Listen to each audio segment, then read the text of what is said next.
The ski resorts are absolutely loving this snow.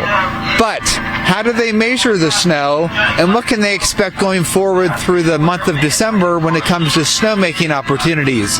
Check it out.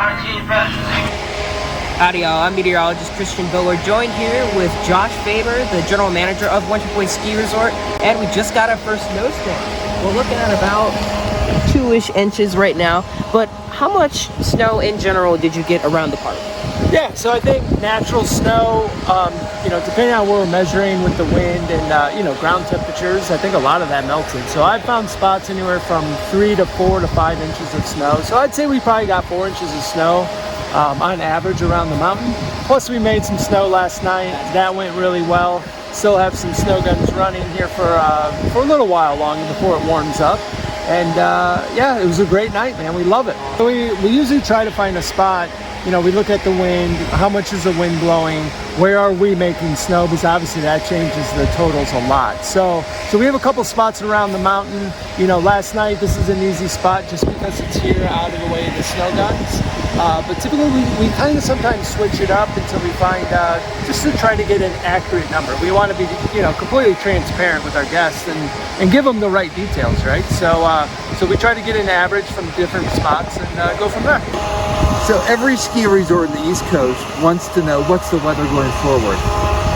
Perfect start to the season. It's cold, you're making snow, you got some natural snow. But looking ahead, we look to the Pacific as to what's going to happen. We have the negative phase of the East Pacific Oscillation and the negative phase of the North Atlantic Oscillation for the early part of December. That means you are going to be able to make snow on multiple occasions because the wet bulb temperature will be at or below 28 degrees, especially most nights. So, once we get into about the 6th, 7th, 8th of December and beyond, we have a little bit of a pattern change.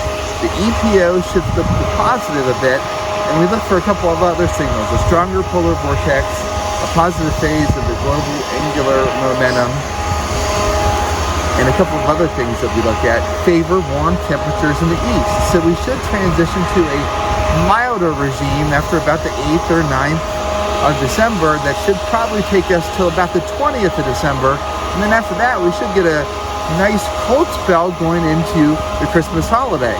But all in all, Josh, I think you'll be able to make snow on multiple occasions and build up a really nice base before we get to any warm weather. Yeah, absolutely. I mean, it sounds like a great opportunity, especially next week going into before December 7th. And we're ready. We're going to take full advantage of that and get as much snow out there as we possibly can. And then if it gets cold for Christmas time, that's even better. And we'll keep building our snowpack and getting as many trails open as possible. Absolutely. Well, that's the latest, and we will continue to follow the weather trends here in the Storm Watch 4 Weather Center. Chief Meteorologist Chad Merrill and Christian Boatler for Newswatch.